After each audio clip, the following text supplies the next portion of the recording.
भारतीय संस्कृति की दृष्टि से देखें तो संघर्षों के सोपानों पर चढ़कर सफलता प्राप्त करने वाले युवक कहलाते हैं। लाखों वर्षों तक कोयला घिसा जाता है तो हीरा बन पाता है, भट्टी में सोना तपा जाता है तो कुंदन बन पाता है, प्रकृति के प्रतिरोधों को सह सकने वाला बीज वृक्ष बन पाता है और धाराओं को चीरने वाला तैराक बन पाता है। जितनी भी परिभाषाएं हैं, जितने भी उदाहरण हैं, वो सारे के सारे युवा व्यक्तित्व के, युवा सोच के, युवा चिंतन के उदाहरण हैं। संघर्षों को सौभाग्य की तरह वर्ण करने वाले युवा कहलाते हैं, क्योंकि हमारे देश में युवा उम्र से नहीं दृष्टिकोण से तौले जाते हैं। हमारा देश अद्भुत देश, जिनका जीवन ठहर गया है, जिनका उत्साह ठंडा पड़ गया है, जिनके अंदर क्रांति की संभावनाएं जन्म नहीं लेती, जिनके मन में समाज को बदलने की, संस्कृति को उठाने की, राष्ट्र को बढ़ाने की सोच करवटें नहीं बदलती, जिनकी रगों में उमंग का, उत्साह का, उल्लास का उबाला नहीं आता, जिनके हृदय में दुखियों को, पीड़ितों को देखकर दया नहीं आती, करुणा नहीं आती, वो 18 के हों, 20 के हों, 22 के हों, फर्क नहीं पड़ता, उनका यौवन चला गया है, जवानी खो चुके हैं, वो लोग बूढ़े हो चुके हैं। और वहीं पर यदि व्यक्ति 60 का है, 80 का है, 90 का है, 120 का है, यदि उसके मन में राष्ट्र के निर्माण की, संस्कृति के उत्थान की, यौगिक उत्कर्ष की बात आती है, तो हमारी दृष्टि में युवा है, क्योंकि हमारा देश उमंग से, उत्साह से, उल्लास से ओतप्रोत युवाओं का देश। एक ऐसा देश है जहां पर 89 वर्ष की उम्र में गोस्वामी तुलसीदास रामचरितमानस लिखने के लिए बैठते हैं। एक ऐसा देश है जहां पर 120 की उम्र में तैलंग स्वामी दीक्षा ग्रहण करते हैं, 118 की उम्र में नागार्जुन समाधि की यात्रा पर निकलते हैं, और 4 वर्ष के ध्रुव, नचिकेता, प्रहलाद, लिस्ट एकदम इनॉर्मस है, उपमन्यु, दालक, श्वेत केतु, अष्टावक्र, ये सब जन्म से योग का ज्ञान लेकर के आते हैं। क्योंकि हमारे देश में युवा होने का मतलब उम्र की निर्धारित कैटेगरी में होना नहीं होता। हमारे देश में युवा होने का मतलब राष्ट्र के प्रति, समाज के प्रति, संस्कृति के प्रति सही जज्बे का और सही जोश का होना होता है। और दोस्तों, आज की तारीख में अपना देश, अपना समाज ऐसे युवाओं की तलाश बड़ी शिद्दत से कर रहा है, बड़े दिल से कर रहा है। क्यों? क्योंकि आज की परिस्थितियां बड़ी भीषण और भयावह हैं। कहने को कोई महाभारत का रण नहीं सजा है, कहीं कोई देवासुर संग्राम नहीं हो रहा है, कहीं कोई कुरुक्षेत्र में पांचजन्य नहीं बजा रहा है, कहीं कोई रावण, कहीं कोई दुर्योधन, कहीं कोई महिषासुर त्रिलोक पर कब्जा करके नहीं बैठ गया है। पर आज की तारीख में जो भीषण परिस्थितियां हैं, उसमें देवासुर संग्राम भी इंसान के मन के भीतर है और कुरुक्षेत्र भी इंसान के मन के भीतर है। जितनी चीख चिल्लाहट, जितनी घबराहट, छटपटाहट, हाय हत्या, मारकाट आदमी के मन के भीतर चल रही है, उतनी तो कुरुक्षेत्र के मैदान पर भी नहीं थी।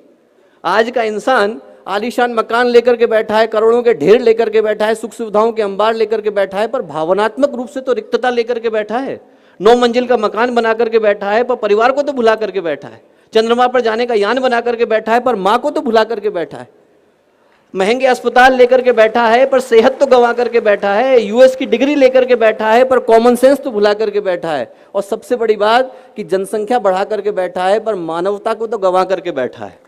तो दोस्तों, यदि ये सब कुछ ऐसा ही चलता रहा जैसा आज हम देख रहे हैं, तो हम अपने बच्चों के लिए शमशान घाट छोड़ करके जा रहे होंगे। हमारे बच्चे हमें कभी माफ़ नहीं करेंगे। इस दुनिया को बदलने की आवश्यकता है, और इस दुनिया को बदलने के लिए ऐसे व्यक्तित्वों की आवश्यकता है जिनका जीवन उन प्रकाश स्तंभों की तरह से हो जो भटकते राहियों को दिशा दिखा सके, जिनका जीवन उन टिमटिमाते दीपों की तरह से हो जो घटाटोप अंधियारे से लड़ने का साहस रखते हो, जिनका जीवन उन नींव के पत्थरों की तरह से हो जो अपने कंधों पर इमारतों को उठाने का दम रखते हो, जिनका जीवन उन नाव के मस्तूलों की तरह से हो जो धाराओं को चीरने का साहस रखते हो, जिनका जीवन पूज्य गुरुदेव की तरह से हो, एक ऐसे व्यक्ति की तरह से हो जिनने अपने जीवन के 58 वर्ष किसी से मुलाकात नहीं करी और बाकी के 22 वर्षों में 3400 किताबें लिखी और सारी की सारी फ्री अवेलेबल करा दी, कोई ले जाए उसे, no copyright, anyone can have it.